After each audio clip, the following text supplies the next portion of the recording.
Hello friends, hi. Welcome to my mini logs. Hello friends, hi. ఇక్కడ ఈ మర్రి చెట్టు ఒకటి వేప చెట్టు అండ్ మర్రి చెట్టు కలిసి ఉంది ఫ్రెండ్స్. చూడండి ఒకసారి.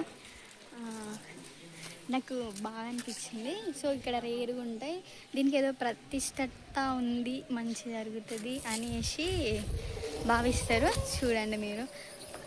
మరి ఇది అక్కడ వేప చెట్టు అండ్ మర్రి చెట్టు.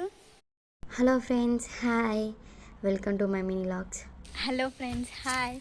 ఇక్కడ ఈ మర్రి చెట్టు ఒకటి వేప చెట్టు అండ్ మర్రి చెట్టు కలిసి ఉంది ఫ్రెండ్స్. చూడండి ఒకసారి. ఆ, నాకు బాగా అనిపించింది. సో ఇక్కడ రేరుగా ఉంటాయి. దీనికి ఏదో ప్రతిష్టత ఉంది, మంచి జరుగుతుంది అనేసి భావిస్తారు. చూడండి మీరు. మరి ఇది అక్కడ వేప చెట్టు అండ్ మర్రి చెట్టు.